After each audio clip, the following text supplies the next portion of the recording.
antes de tiempo. Ya muchos decidieron lanzarse al agua. ¿Quiénes son? ¿Cuáles son sus propuestas? ¿Por qué quieren llegar a la Casa de Nariño?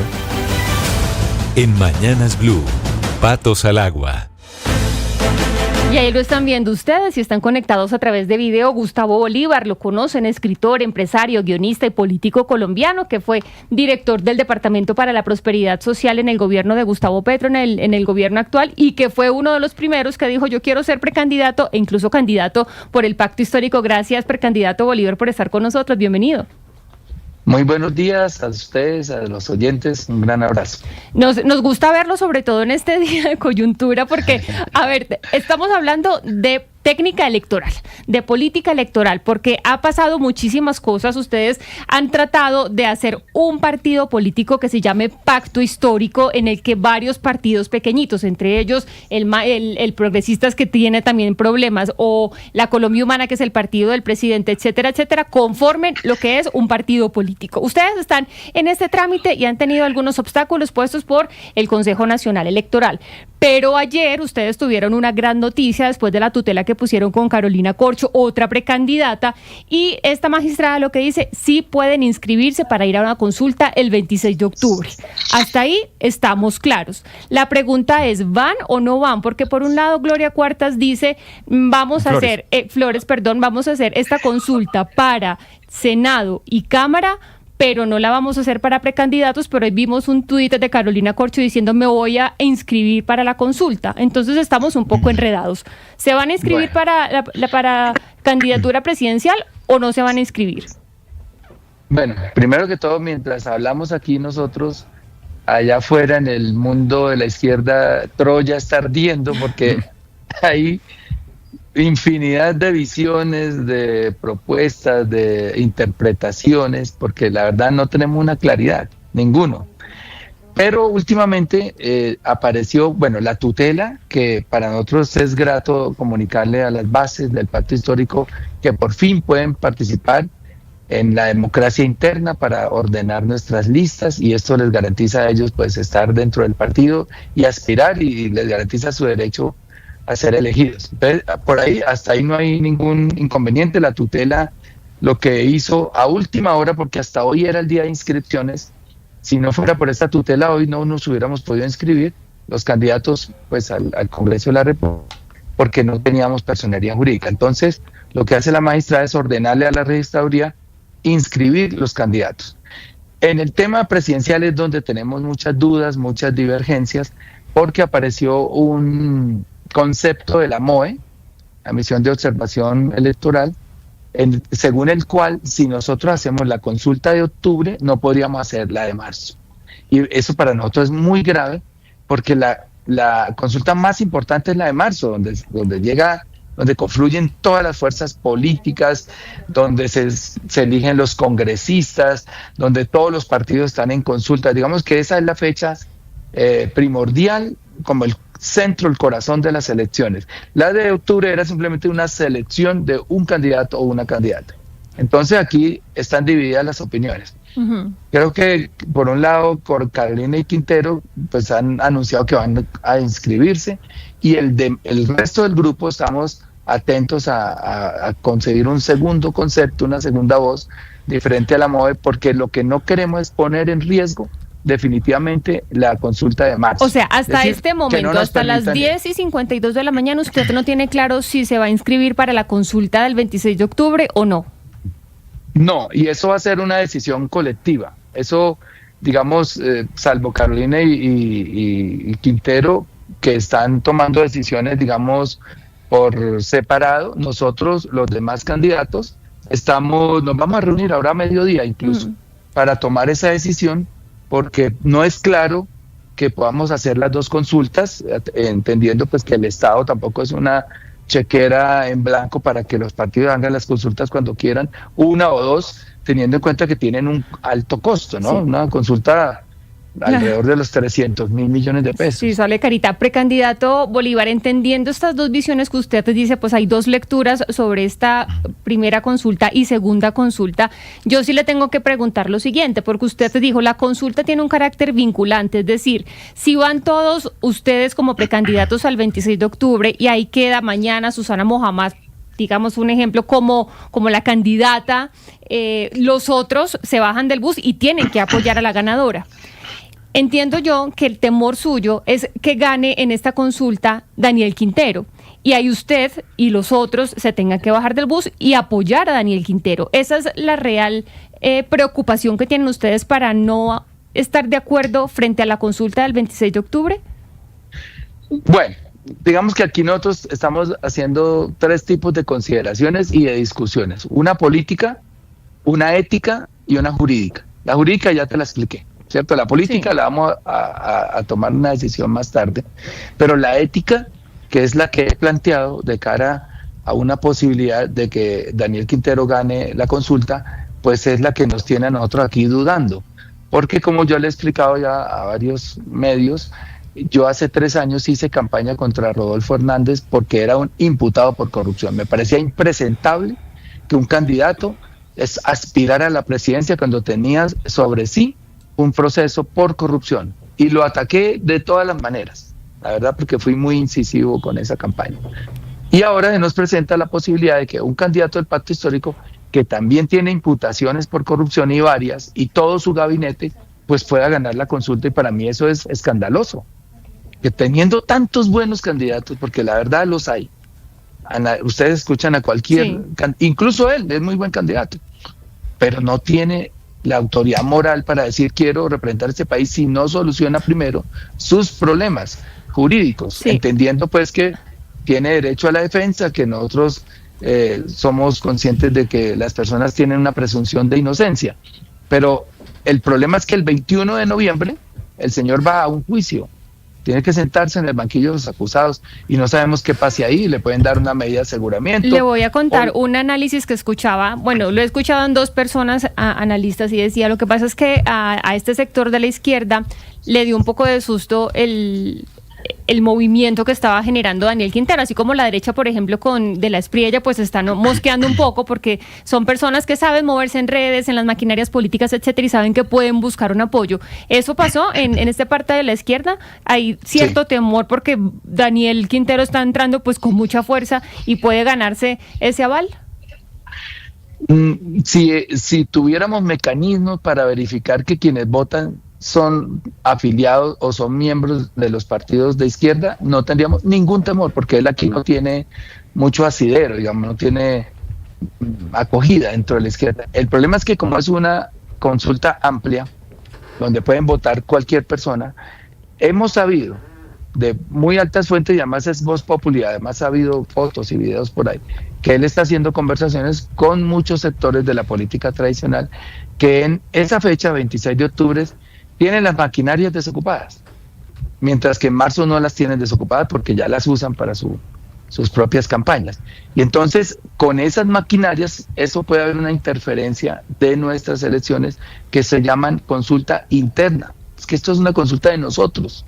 Y si vienen a votar acá, los ñoños, los Torres, los no sé cuántos, los de por allá, los de Cali, y nos cambian el sentido, digamos, el fondo del asunto, que es que los movimientos progresistas elijamos un candidato, pues podemos asistir a ese sí, evento en el que la consulta de la izquierda la gane o la derecha o el Partido Conservador con quien él haya hecho acuerdos. Eso es inaceptable. Sí, doctor Bolívar, hablábamos aquí, usted nos dice cuando saluda la entrevista, estamos hablando en este momento, pero arde Troya en la izquierda, y aquí muchos habíamos hablado de que versus la derecha, que está muchísimo más atomizada, que tiene un montón de candidatos, en la izquierda pues parecían estar mucho más unidos y finalmente habían dicho, vamos a escoger un candidato único que va a ir al Frente Amplio y vamos todos a respaldar ese candidato único. ¿Qué pasó? ¿En qué momento se dinamita este consenso que había en la izquierda? ¿Fue Daniel Quintero o qué pasa? Porque casi que están en este momento no igual de atomizados, pero sí empieza como a fracturarse todo este movimiento que estaba tan unido. Fueron 2 cosas. Uno, el escrito de acusación que salió la semana pasada contra Daniel Quintero, o sea, citación a juicio. Por ahora era un imputado que el caso le podría mover el otro año, etcétera. Pero ya cuando hay una citación, 21 de noviembre, a un banquillo de los acusados, a un candidato, pues ahí ya tenemos que prender las alarmas. Y lo segundo, los pactos, las alianzas que está haciendo con esos políticos que él dice que va a resetear, que eso es lo que uno no entiende, esa incongruencia. Su campaña dice, vamos a resetear la política, y se reúne con ellos a ver cómo le ayudan. Entonces, bueno, eso por ese lado. Y por otro lado, unas actitudes del señor Quintero que no son progresistas, que las respetamos, porque todo el mundo tiene derecho a pensar como quiera. Sí. Y respetamos eso, pero a nosotros no nos representa que nuestro candidato diga que va a cerrar el Congreso. Nosotros en la izquierda hemos demostrado que somos apegados y respetuosos de las instituciones. Tanto es que el presidente Petro tranquilamente entrega su poder el 7 de agosto, sí, sin traumatismos. Pero ya venir a decir que cierra el Congreso y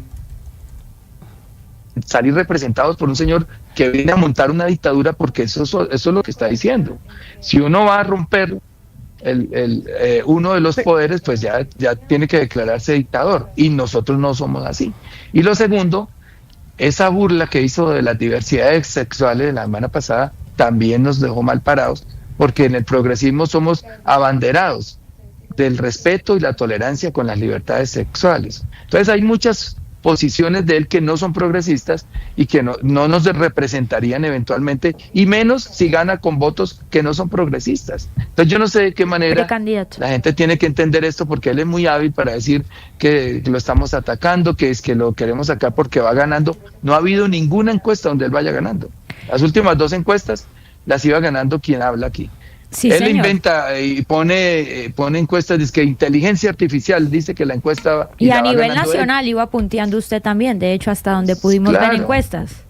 Precandidato, claro, le quiero preguntar, usted decía arrancando esta entrevista que si van a la consulta de octubre eso los inhabilita para la de marzo. Lo que yo entiendo, hablando con diversas fuentes de registraduría, incluso del CNE, para entender esto, lo que me dicen es, si ustedes se inscriben con, digamos, la claridad de que el candidato que gane en octubre va a ser el que los representa en marzo, no habría problema, ¿no?, para que ustedes participen en marzo. Es decir, quedarían inhabilitados los que pierdan en la consulta de octubre, ¿no?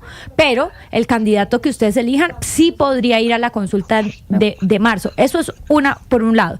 Y por el otro es, digamos que al final usted tome la decisión de que no va a esta consulta. ¿Usted está dispuesto a seguir con su candidatura de manera independiente, como por firmas o de otra forma, y seguir en la carrera por la Casa de Nariño? Bueno, primero, lo primero que dices es, digamos, son interpretaciones, ¿cierto? Unas personas dicen que se puede, la MOE dice que no se puede. Precisamente hoy estamos esperando como otras segundas opiniones, porque lo que sí no queremos es poner en riesgo el Frente Amplio, porque de ahí es que sale nuestro candidato presidencial. Entonces, si de repente caemos en esa trampa de ir ahorita a una consulta y después por una interpretación política, porque ya pasa del plano jurídico a lo político, o el Consejo de Estado o el mismo CNE nos dice, no, ustedes ya hicieron una consulta, pues esto no es una caja abierta para que hagan consultas todos los días, ya no pueden hacer otra. Le pasó a Cristo y le pasó a Juan Fernando Cristo y a De la Calle. Ellos hicieron una consulta previa para seleccionar un candidato, y cuando fueron a presentarse ya a un Frente Amplio que armaron con el centro, les dijeron, ustedes ya no pueden participar. Entonces tenemos ese antecedente, tenemos el concepto de la MOE y estamos esperando otros conceptos, porque hay quienes dicen que se puede, otros que no, pero la idea, digamos, de la mayoría de los candidatos que estamos inscritos o que nos vamos a inscribir es que no pongamos en riesgo la participación en el Frente Amplio. Precandidato Bolívar, bueno, veo que usted está muy impresionado con Daniel Quintero, con lo que ha hecho en esta precampaña. Pues qué tal que le hubiera tocado vivir en Medellín los años de la alcaldía. O sea, agradezca que no ha visto todo lo que nos tocó ver a nosotros y lo que nos tocó vivir en Medellín. Y precisamente sobre lo que está haciendo Daniel Quintero, le quiero preguntar, usted bien lo ha dicho, este señor no es de izquierda, no es que no sea progresista, es que no es de izquierda, ha pasado por todos los partidos, pero él en este momento, pues a ver, hay algo que es como voz populi, y es que hay personas que dicen que puede traer muchos votos No creo como en esa comparación con Abelardo de la Espriella, porque Abelardo de la Espriella sí es de derecha, Daniel Quintero no es de izquierda, pero dicen que él o Roy Barreras podrían traer muchos votos, podrían acaparar más votos que, por ejemplo, lo que haría usted, los que conseguiría usted o conseguiría Susana Muhammad o el senador Iván Cepeda. Eso es una parte. Y lo otro también que le quiero preguntar es con la relación con Carolina Corcho, porque Carolina Corcho se inscribe con Daniel Quintero y tengo información de que hay personas del equipo de Daniel Quintero que están trabajando con Carolina Corcho. Entonces no entiendo, primero esos perfiles y segundo esta relación con estas personas del equipo de Carolina Corcho. Pues mira, lamentablemente tengo que decirlo, que dentro del grupo hemos sido muy tibios con Daniel Quintero, porque sabemos qué ha hecho. No somos jueces, pero la gente sabe. Ya una acusación, bueno, puede ser una persecución, 2, puede ser persecución, 3 también, pero es que están 45 miembros de su gabinete imputados, y todo su gabinete, 45 miembros de su gobierno, digamos. Entonces, algo pasó. Los en Medellín lo deben saber, porque en las elecciones pasadas, pues la votación para su candidato fue paupérrima. Pero Colombia no lo sabe, y mi tarea aquí ha sido la del malo, porque ante la tibieza de mis compañeros, yo sí no soy tibio en las cosas. Y yo vine a la política es a cambiar las costumbres políticas. Yo vine a la política a luchar contra la corrupción. Y yo no voy a estar en el mismo equipo o trabajando para alguien sobre el que tenga la mínima sospecha. Entonces yo lo que le he dicho es, si él va a la justicia y es declarado inocente, si él va a la justicia y demuestra su inocencia, yo le cargo el maletín, con todo el gusto, pero necesito que haya una providencia en ese sentido. Porque yo no, o sea, lo que le acabo de decir de mi campaña de hace 3 años contra Rodolfo Hernández, yo no puedo perder la coherencia de decir que ahora sí, en la derecha los imputados por corrupción son malos, pero los nuestros no. O celebrar cuando condenan a Álvaro Uribe y aplaudir y salir en motos a celebrar porque la justicia triunfó, pero después cuando se meten con alguien de nosotros, entonces la justicia sí es mala y es selectiva y es persecutora y es política, ¿no? Excúseme que le insista, yo sé que usted está definiendo el hecho de si participa o no en esa consulta, pero me parece clave saber si usted desiste, si usted igual continuaría con su candidatura por su cuenta. Es que tenemos una reunión a mediodía de todo el comité político. ¿Pero lo ha pensado? ¿Lo ha pensado? Tengo que primero mirar colectivamente la decisión, pero si la decisión colectiva yo creo que está favoreciendo la entrega de la izquierda, la entrega del pacto histórico a Quintero y a Benedetti, no hay muchos, no solo yo, que no lo vamos a permitir, porque esto es una lucha muy larga de años. ¿Se iría por su cuenta? No, me toca colectivamente mirar quiénes acompañan esa decisión, pero por lo te digo, hasta que no estemos en esa reunión esta tarde no podría darte una razón. Sí, precandidato Bolívar, ¿usted cree que el presidente Gustavo Petro traicionó las bases del progresismo al dejar entrar a Daniel Quintero? No, lo que pasa es que el presidente Petro tiene una preocupación y es que la consulta salga muy pequeña. Es decir, él sabe que el país puede interpretar una pequeña votación de una fecha atípica con poquitas mesas y que no es una fecha electoral del calendario ordinario, y que de repente saquemos 600, 700 mil votos y la gente diga, no, es que ahora los petristas pasaron de 11.300.000 votos a 600.000 o a 800.000, por eso es que la ha incentivado la participación de otros sectores. Sí.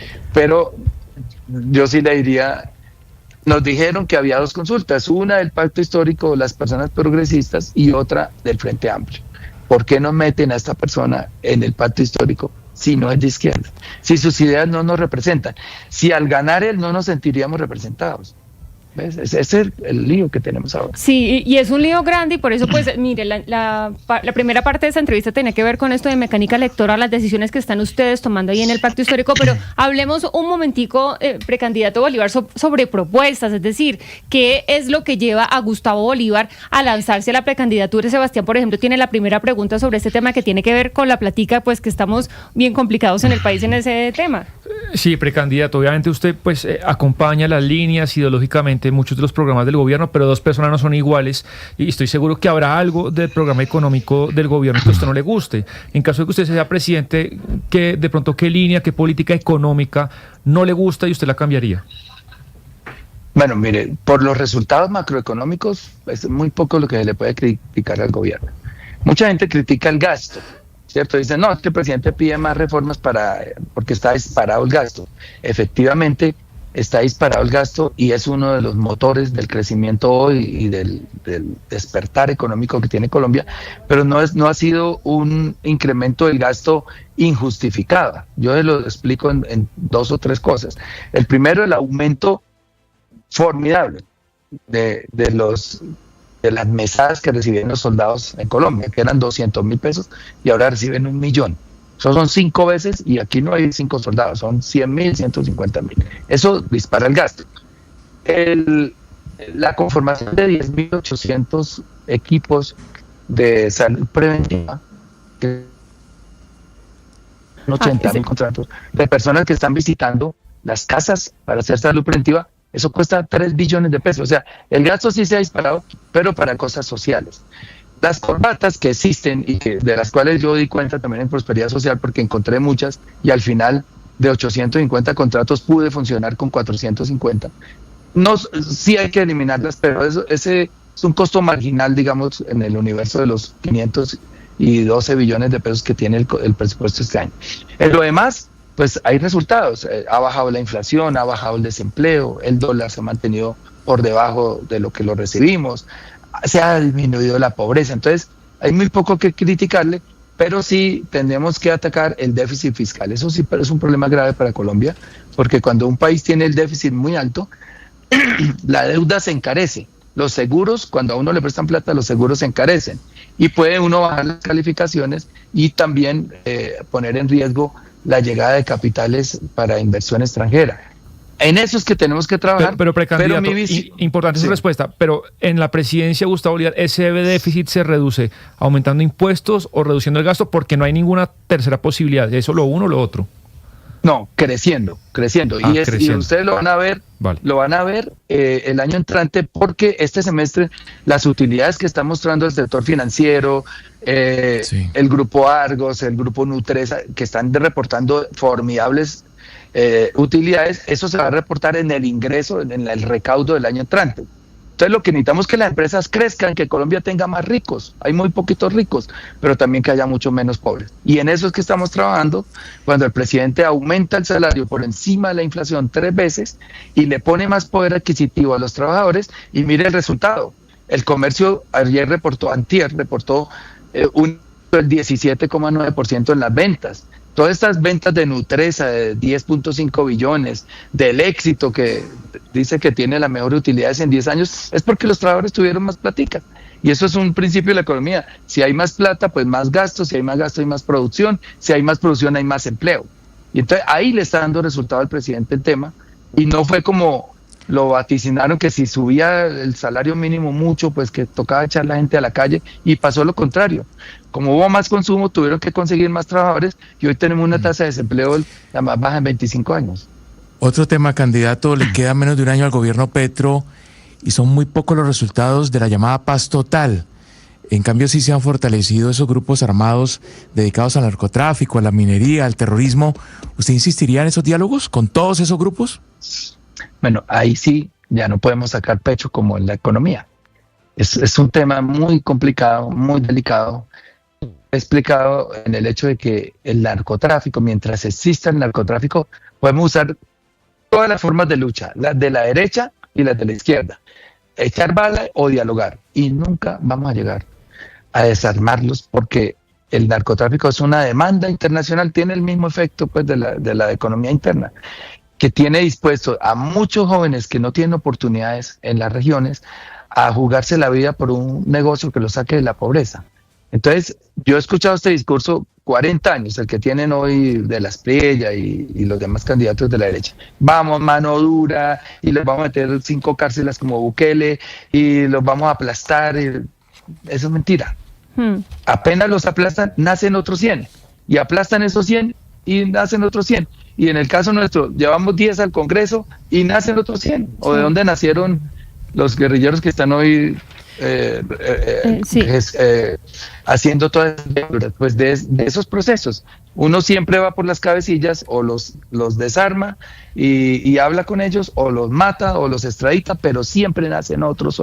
En esa dinámica venimos hace 50 años. Pero lo que hay es que atacar muy fuerte las causas estructurales de la violencia, que es lo que está haciendo este gobierno, pero que no se va a ver pronto. Llevar universidades. Yo fui a Suárez, Cauca, con la vicepresidenta y con el ministro de Educación a inaugurar una universidad en Suárez, Cauca, a 3 cuadras de los cultivos de coca.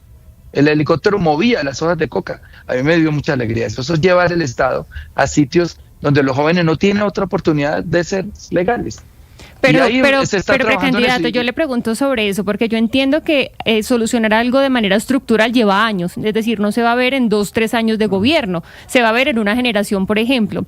Pero para usted ser candidato y lograr una presidencia con ese, digamos, con esa posición o con esa narrativa, ¿no le parece que ahora la tiene más difícil? Porque claro, era la narrativa que tenía la izquierda, que por fin llegó a la presidencia, llegó al poder, y pues que hemos visto que se han crecido los cultivos ilícitos, que se han multiplicado los grupos alzados en armas, que las disidencias son más fuertes, es decir, no se ve un resultado. Entonces esa narrativa que tenía la izquierda o que siempre ha tenido de hacer una reparación estructural, de llevar educación y hacerlo a través de este tipo de estrategias, pues tampoco ha funcionado con el presidente Petro. Es decir, usted la tiene bien complicada para llegar con ese discurso. Pero fíjese por qué hay más cultivos. No es porque Petro dejó de hacer más cultivos, es porque aumentó el consumo, y se pueden leer ayer un informe. En Estados Unidos aumentó el consumo de cocaína. O sea, mientras los... Claro, pero usted no puede hacer nada en Estados Unidos. Usted tiene que hacer políticas para Colombia. Es decir, entiendo lo del consumo, sí, que puede ser correlacionado, pero claro, usted no puede ir a mandar a Estados Unidos a quitarles el consumo a los gringos. No, entonces, ¿qué haría en Colombia? Lo que estoy diciendo es que Estados Unidos nos desertifica, pero no controla el consumo, no hay campañas de prevención, etcétera.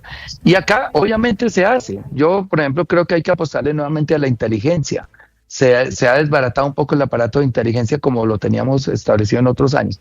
Y también en una cosa una investigación que hicimos cuando yo estaba en el Congreso, de la cantidad de insumos químicos que se necesitan para fabricar esa cantidad de cocaína, que se ha incautado, que es histórica la incautación, 2.300 toneladas en 3 años, y la que sale, que debe ser otra cantidad igual, o con 1.000 toneladas que Coronen ya son los más ricos del mundo.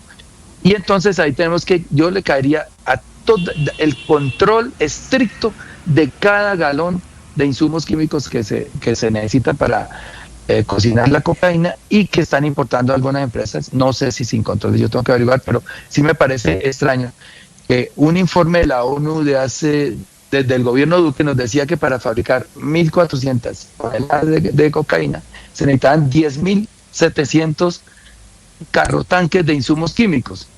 ¿Y por dónde pasan? ¿Por qué no los vemos? Entonces ahí también hay que hacer una acción sobre las personas que están manejando la policía, las aduanas, las importaciones, para poderlos dejar sin insumos químicos. Precandidato Bolívar, entre todas las acciones que hay que hacer, hay que empezar con otra también, que es, digamos, reparar la relación con los Estados Unidos. Hay, digamos, una relación supremamente tensa, empieza con la desertificación, pero se ahonda, se profundiza con el discurso del presidente Petro en la ONU, con la entrevista que dio para The Washington Post, en la entrevista que dio, me parece que la otra fue en BBC, pero pues ha dado varias entrevistas en que ha sido duro. ¿Cómo reparar esa relación? ¿O le parece que no está dañada? Digamos, son las formas, porque él dice verdades, la deshumanización de la inmigración, el no ataque de la guerra contra las drogas solo se traslada a los países más pobres, pero no en los países consumidores. Habló del cambio climático, habló de Gaza, y en esto yo dije ayer, yo estoy de acuerdo con Donald Trump en que la ONU no sirve para nada. ¿Cómo la Organización de Naciones Unidas no es capaz de frenar un genocidio que está sucediendo ante los ojos del mundo, de matar 20.000 niños? Dios mío, y no hace nada. Esas son las verdades que dijo Petro. Ahora, la forma que es la que no gusta, pero a mí me parece que dijo 4 cosas que son muy reales. Entonces, con relación a las relaciones con Estados Unidos, en mi gobierno serían las mejores, porque además de tener un hijo de nacionalidad norteamericana, yo soy residente de los Estados Unidos, he vivido en Estados Unidos, y tengo inversiones allá, conozco la relación bilateral y yo no tendría problema en que esa relación se tuviera y que se mejorara y que se mantuviera por encima se desideologizara, es lo que quiero decir. Que así haya un presidente progresista ya o demócrata y aquí uno de derecha, o viceversa, como hoy uno de derecha allá y uno de izquierda acá, eso no enturbie las relaciones, sino seguir manteniendo las relaciones tanto comerciales como de ayuda para las fuerzas militares, porque las necesitamos. Nosotros somos aliados de Estados Unidos. A ver, precandidato, yo quisiera preguntarle por Venezuela en este caso. El gobierno está abierto a una creación de zonas binacionales. El presidente Gustavo Petro ha sido claro en su posición con respecto a las elecciones, pero Nicolás Maduro sigue allí. Y después del discurso de Gustavo Petro en las Naciones Unidas, en donde tal vez desmiente un poco la información sobre el Tren de Aragua, cosa que no fue cierta, le pregunto, ¿cómo manejaría su gobierno, el gobierno o la relación con Nicolás Maduro? Esa creación de las relaciones fronterizas es muy necesaria, porque una es la realidad política e ideológica, ¿no? Entonces, aquí por las redes sociales, desde un sofá, desde una cama, muy fácil opinar de eso. Pues las realidades sociales, culturales, económicas de las fronteras están ajenas a esa discusión. Nosotros necesitamos que se integren, porque hay pueblos vecinos, digamos, fronterizos, que tienen más en común que ellos con nosotros, con el centro del país, etc. ¿Y por qué es tan importante mantener esas relaciones, independientemente de que todavía este gobierno no reconoce a Nicolás Maduro? Es porque Perdón, que me se desconcentró, sí. Sí, no, es que me hicieron acá una seña que nos tenemos que ir, pero les voy a decir por qué es importante, porque cuando nosotros hemos cerrado esas fronteras y hemos cerrado esas relaciones, hemos pagado las consecuencias aquí en Colombia con un éxodo masivo de venezolanos. Si nosotros mantenemos abierta la frontera, en Cúcuta hay hoy un comercio rozagante, ustedes pueden ir a averiguarlo, que se murió durante los 4 años que estuvo cerrada la frontera. Y eso hace que los venezolanos vengan, compren, se abastezcan, vuelvan, pero si les cerramos la frontera, vienen a quedar. Pero más allá de cerrar la frontera, ¿reconocería a Nicolás Maduro como presidente legítimo de Venezuela? No lo hemos reconocido. Hasta que muestre las actas, okay. Yo okay, no, tampoco. Vale. Tiene que mostrar las actas y tiene que ser un gobierno. No, pues ya no las va a mostrar porque imagínese cuánto tiempo habría pasado. Ya, entonces nos quedamos con que usted mantendría la política de no reconocerlo como presidente. Y ahí está lo complicado. No por eso abocar al país un éxodo 2.0 que nos mande otros 3 millones de venezolanos. Y eso no podríamos permitirlo.